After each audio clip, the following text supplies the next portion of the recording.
Jim, I've always been fascinated with other assignments that filmmakers undertake. Now, the Miller beer commercial, how did that come about?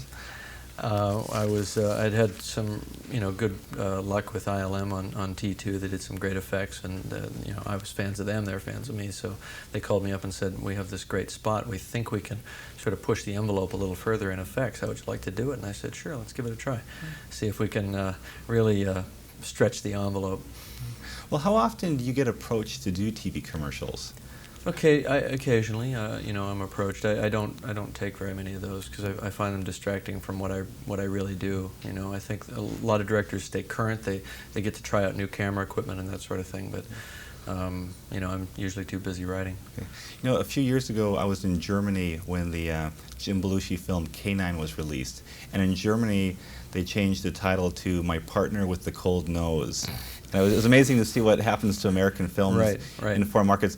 What kind of changes have you seen with your movies when they've been released internationally? They usually keep the titles. They usually keep the titles the same. Aliens and True Lies and The Abyss and so on.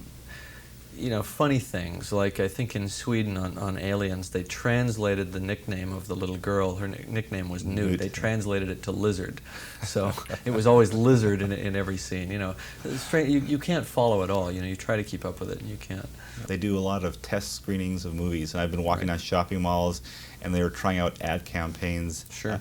What is your opinion of test screenings, and what kind of specific changes in specific movies have you made because of test screenings? I was unfamiliar with the process for my first few films because they were completed right before the release date and just thrown out there. And when I first sort of started to do it, I didn't know how to use it. It's a very, very valuable tool for a filmmaker, but it has to be used by the filmmaker and not by the studio, I believe. I think it's a good idea for the filmmaker to stick the film out there and make sure you're communicating what you intend to communicate. Because if you're not, then your own internally stated goals aren't being realized, and you have to do something about that. Well, what kind of changes? I mean, like the Michael Biehn scene in Terminator 2, was that dropped as a result of the... That particular scene was not dropped because of test screenings, but the test screening, we only did one test screening on T2, and it showed that people really love the film and basically don't change anything. Other than the last couple of minutes, there was a little bookend scene at the end that they didn't quite buy, and I have certain theories as to why they didn't. It made a lot of sense on the page, and they just sort of didn't buy it. They loved the rest of the movie. So there's your mandate. People aren't accepting it, and it was really unanimous. So we changed it. I've always been really interested in movie posters. In your movies over the years, what kind of battles have you seen or taken part in over the poster for a film? The poster for Aliens is a classic. The guy who was the head of marketing was cleaning out his desk when he showed me the poster. He was just leaving and a little bit stressed out, and he showed me the poster, and I thought it was just the most horrible thing I'd ever seen. It was all sort of cut together crudely artwork, and I said, I would rather have an all-black poster than that.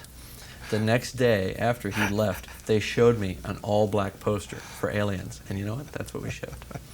And I meant it facetiously. I was just so mad. I just said, I'd rather have a blank black poster, and that's what we went with. Sort of like the Beatles' White Album, It's like, the movie is so scary, we can't show you anything. And that's the poster for Aliens, just to this day. That's what you can buy. I went to a movie memorabilia show not too long ago. I was amazed at the prices they're getting for movie memorabilia.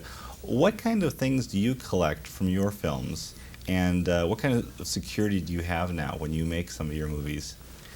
Well, I don't usually collect a lot of stuff. I'll take sort of one piece from each film. From The Abyss, I kept the helmet that I used to direct 500 hours of underwater photography.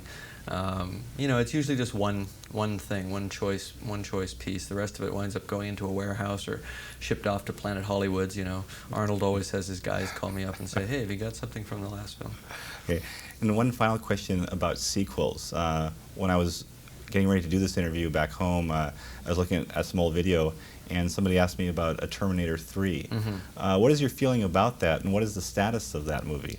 Terminator 3 is a potential. It's a possibility. There are rights issues. I would hope to direct it if it ever does happen, and if it does happen, it won't be for a year or so, because I have a couple other projects that I've got to do first. Thanks.